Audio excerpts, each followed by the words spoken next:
یا رسول اللہ میں نے کلمہ پڑھنا ہے پر 4 چیزیں ہیں جو مجھ سے چھوٹتی نہیں اور آپ ان کو حرام کہتے ہیں، تو حضور آپ حکم کریں کیا کروں؟ فرمایا چل تو بول وہ کیا ہے؟ کہنے لگا جی میں شراب کا بھی عادی ہوں معاذ اللہ، پھر کہنے لگے میں چوری کا بھی عادی ہوں، جاتی نہیں،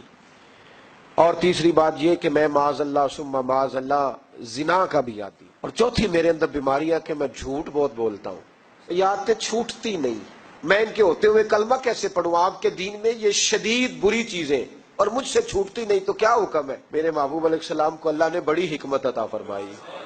فرمایا کوئی سودا کر لے میرے ساتھ، کہا حضور حکم کرے کون سی؟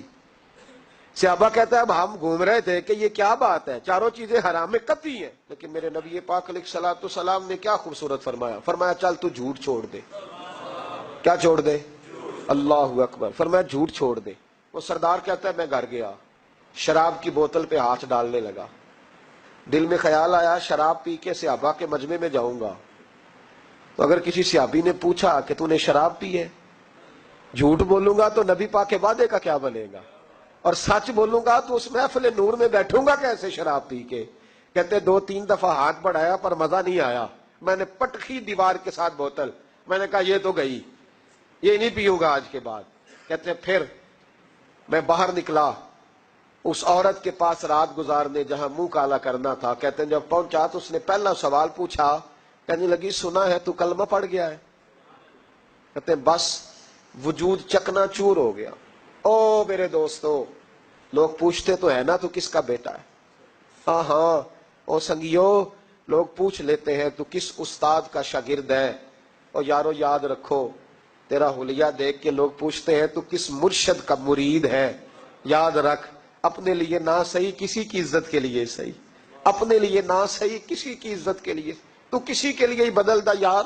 تو کسی کا ہی خیال کر جا،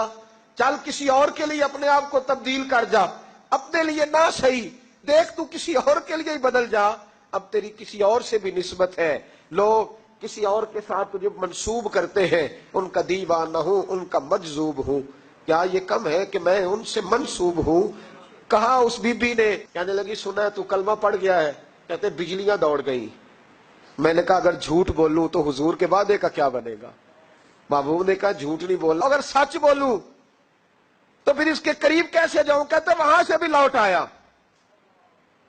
اب میری زنا کی عادت بھی گئی،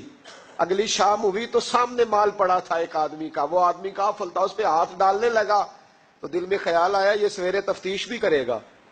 اگر پوچھتا پوچھتا مجھ تک آ گیا کہ تو نے تو نہیں چوری کی تو جھوٹ تو میں بول ہی نہیں سکتا، حضور سے وعدہ کیا ہے، اور سچ بولوں گا تو میری آبرو کیا بچے گی؟ کہتے شام ایک دن میں گیا، اگلے دن کی شام ہوئی تو صرف سچ کی عادت اپنائی، میرا زنا بھی گیا، میری چوری بھی گئی، میری شراب کباب بھی گئے۔ کہتے تیسرے جا کے دروازہ رسول پہ بیٹھا، صحابہ باقی اپنا کام کرتے رہے، میں صرف مصطفیٰ کا چہرہ تکتا رہا، میں بس چہرہ تکتا رہا، دیر ہو گئی تو ایک صحابی کہنے لگے کیا دیکھ رہے ہو؟ تو میں نے کہا اس رسول کا کمال دیکھ رہا ہوں، اس محبوب کا کمال دیکھ رہا ہوں، ایک جھوٹ چھڑوایا ہے تو رب کریم نے مجھے سارے تقوی عطا فرما دی۔